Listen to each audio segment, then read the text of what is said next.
नमस्कार दोस्तों। आज का अपना टॉपिक है हार्मोन्स। हार्मोन पढ़ने से पहले प्यूबर्टी देख लेते हैं। यौवन अवस्था। यौवन अवस्था क्या होती है? जब पशु के जनन अंग क्रियात्मक रूप से पूर्ण विकसित हो जाएं एवं संतान उत्पन्न के लिए सक्षम हो जाएं तथा सेकेंडरी सेक्स कैरेक्टर लक्षण प्रदर्शित करने लगे। सेकेंडरी सेक्स कैरेक्टर का मतलब होता है द्वितीयक लैंगिक लक्षण प्रदर्शित करने लग जाए। द्वितीयक लैंगिक लक्षण जैसे दाढ़ी, मूछ, थूई, नर में, ये सभी लक्षण प्रदर्शित करने लग जाए, इसको हम कहते हैं यौवन अवस्था यानी कि प्यूबर्टी। अब आता है हार्मोन। हार्मोन क्या है कि कोई भी जब स्तनधारी होता है अपनी प्यूबर्टी अवस्था में पहुंच जाता है तो उसकी जो अंतःस्रावी ग्रंथियां हैं यानी कि एंडोक्राइन जो ग्लैंड है अपना स्राव स्रावित करने लग जाते हैं। इन स्रावों को हम क्या कहते हैं? हार्मोन नाम दे देते हैं। यानी कि जब भी कोई भी पशु या स्तनधारी प्यूबर्टी अवस्था में पहुंच जाता है तो उसकी जो एंडोक्राइन जो ग्लैंड है वो स्राव स्रावित करने लगती है। इन्हीं को हम क्या कहते हैं? हार्मोन। अब प्रजनन क्रिया से संबंधित हार्मोन निम्न है। जैसे कई जगह से बॉडी में हार्मोन निकलते हैं। जैसे पहला है सेंट्रल नर्वस सिस्टम, केंद्रीय तंत्रिका तंत्र, इसका दूसरा नाम है हाइपोथैलेमस। दूसरा बॉडी में प्रजनन हार्मोन निकलता है पिट्यूटरी ग्लैंड। पिट्यूटरी ग्लैंड होती है यानी कि पीयूष ग्रंथि। तीसरा फीमेल में, मादा में ओवरी से यानी कि अंडाशय से। दूसरा प्लेसेंटा से यानी कि अप्रा। तीसरा एंडोमेट्रियम ऑफ यूट्रस, गर्भाशय की जो आंतरिक परत होती है उसे बोलते हैं हम एंडोमेट्रियम। और चौथा है टेस्टिस। टेस्टिस यानी कि वृषण। तो अब हम एक एक बात करते हैं। तो पहला है हाइपोथैलेमस। हाइपोथैलेमस से स्रावित होता है GnRH, गोनेडोट्रोपिन रिलीजिंग हार्मोन। दोबारा देख लेना, हाइपोथैलेमस से निकलता है GnRH, गोनेडोट्रोपिन रिलीजिंग हार्मोन। दोस्तों ध्यान रखना, हाइपोथैलेमस से जो रिलीज होता है हार्मोन GnRH ये कभी भी ब्लड में नहीं जाता, यानी कि ये डायरेक्ट ऑर्गन पे काम नहीं करता है। ये हमेशा दूसरों से काम करवाता है, जैसे कि पीयूष ग्रंथि से काम करवाएगा लेकिन खुद काम नहीं करता है। दूसरा अपना पीयूष ग्रंथि, पिट्यूटरी ग्लैंड। पिट्यूटरी ग्लैंड के दो भाग होते हैं, अग्र पीयूष ग्रंथि, पश्च पीयूष ग्रंथि, यानी कि anterior pituitary gland, posterior pituitary gland. दूसरा नाम है एंटीरियर पिट्यूटरी ग्लैंड का एडिनो हाइपोफाइसिस और पश्च पीयूष ग्रंथि का दूसरा नाम है हाइपोफाइसिस। ठीक है, anterior pituitary gland, posterior pituitary gland, यानी कि एडिनो हाइपोफाइसिस, न्यूरो हाइपोफाइसिस। अब देख लेते हैं एक एक। Anterior pituitary gland. Anterior pituitary gland से 6 हार्मोन स्रावित होते हैं। पहला ACTH यानी कि एड्रेनोकोर्टिट्रोपिक हार्मोन। दूसरा TSH यानी कि थायराइड स्टिमुलेटिंग हार्मोन, या इसका दूसरा नाम है TTH का फुल फॉर्म थायरोट्रोपिक हार्मोन। तीसरा है STH या GH। STH का पूरा नाम है सोमेटोट्रोपिक और GH का है ग्रोथ हार्मोन। चौथा है FSH यानी कि फॉलिकुलर स्टिमुलेटिंग हार्मोन। पांचवा LH यानी कि ल्यूटिनाइजिंग या ल्यूटियोट्रोपिक हार्मोन। और छठा है प्रोलैक्टिन। तो दोस्तों इसमें जो एक से जो 3 हार्मोन है यानी कि ACTH, TSH और STH, ये तीनों हैं ग्रोथ हार्मोन, इसलिए इन्हें ग्रोथ प्रमोटिंग हार्मोन भी कहते हैं। ACTH, TSH और TTH हैं, ये अप्रत्यक्ष रूप से ग्रोथ हार्मोन है। प्रत्यक्ष रूप से ग्रोथ हार्मोन है जो STH है या GH है। इसमें जो बाकी के बच गए FSH, LH और प्रोलैक्टिन, ये हैं प्रजनन हार्मोन, इसलिए इनको कहते हैं गोनेडोट्रोपिक हार्मोन, गोनेडोट्रोफिक हार्मोन। ठीक है, ध्यान रखना, प्रजनन हार्मोन पूछा जाए तो ये हैं FSH, LH और प्रोलैक्टिन, और ग्रोथ हार्मोन है ACTH, TSH और STH। अब बात करते हैं पिट्यूटरी ग्लैंड की। पिट्यूटरी ग्लैंड में 3 प्रकार की कोशिकाएं पाई जाती हैं, बेसोफिलिक, एसिडोफिलिक और क्रोमोफोब। बेसोफिलिक से 4 हार्मोन रिलीज होते हैं, FSH, LH, TSH और ACTH। ध्यान रखना, एसिडोफिलिक से होते हैं 2 हार्मोन, ग्रोथ हार्मोन और प्रोलैक्टिन।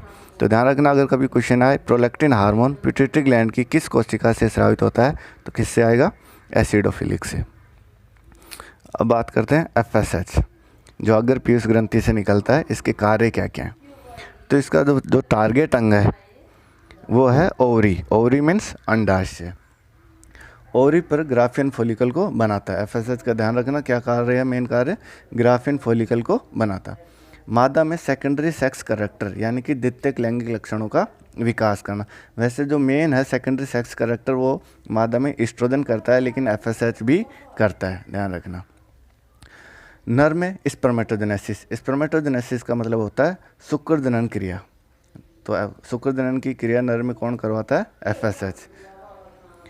इसकी प्राकृतिक संरचना होती है प्रोटीन, वह पानी में घुलनशील होता है, ध्यान रखना। जिसकी भी प्राकृतिक प्रोटीन होगी वो पानी में ही घुलनशील होगा। अगला है एलएच या एलटीएच। एलएच की पूरा नाम ल्यूटिनाइजिंग या एलटीएच ल्यूटिनाइजिंग ल्यूटियोट्रोपिक हार्मोन। फीमेल में टारगेट ऑर्गन है इसका ओवरी, अंडाशय। कार्य क्या है इसका, ओवुलेशन। ओवुलेशन मतलब डिम्बक्षरण। डिम्बक्षरण क्या होता है कि ओवरी पर एक फफोले नुमा संरचना होती है जिसमें ओवा होता है। ओवा मीन्स अंडा होता है, और जब अंडा उस फफोले नुमा संरचना से बाहर आ जाता है तो उस क्रिया को बोलते हैं हम ओवुलेशन यानी कि डिम्बक्षरण। अब एलएच का कार्य क्या है, इसका कार्य है कार्पस ल्यूटियम के विकास करना। कार्पस ल्यूटियम भी क्या होता है, एक गड्ढे नुमा संरचना होती है जिससे प्रोजेस्टेरोन हार्मोन स्रावित होता है। अगर प्रोजेस्टेरोन हार्मोन स्रावित होगा तो प्रेगनेंसी बनी रहेगी, यानी कि गर्भावस्था को बनाए रखने का कार्य करता है। नर में एलएच या एलटीएच का क्या कार्य है, इसका टारगेट अंग है टेस्टिस यानी कि वृषण, और इसका जो दूसरा कार्य है टेस्टोस्टेरोन हार्मोन को संश्लेषण करना। प्रकृति कैसी है, जटिल प्रोटीन और पानी में घुलनशील है। अब लास्ट है प्रोलैक्टिन हार्मोन। तीसरा प्रजनन हार्मोन है प्रोलैक्टिन।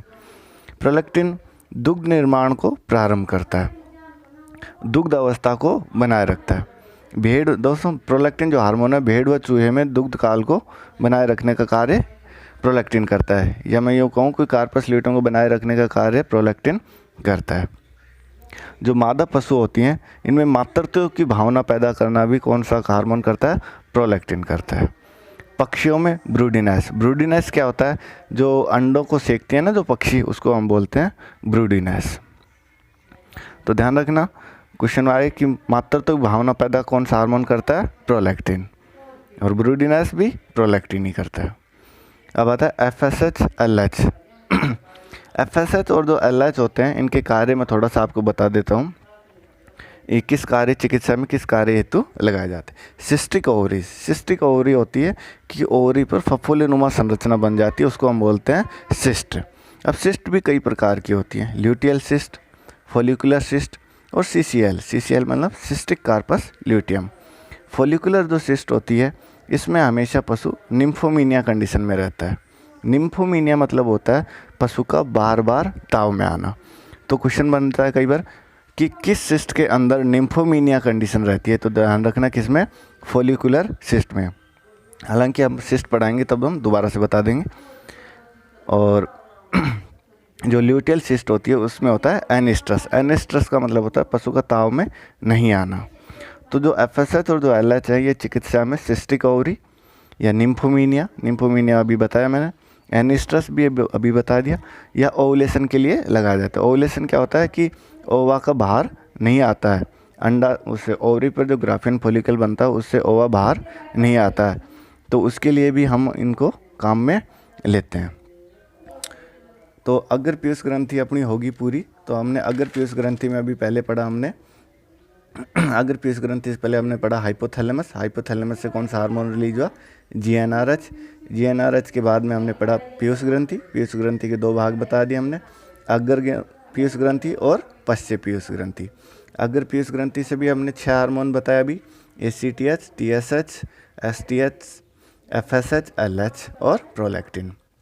फिर हमने इनमें ग्रोथ हार्मोन बताए और प्रजनन हार्मोन बताए, फिर एफएसएच के कार्य बताए और उसके बाद में एलएच के और फिर प्रोलैक्टिन के। तो दोस्तों आज के लिए इतना ही काफ़ी है, कल हम पोस्टीरियर पिट्यूटरी ग्लैंड पढ़ेंगे।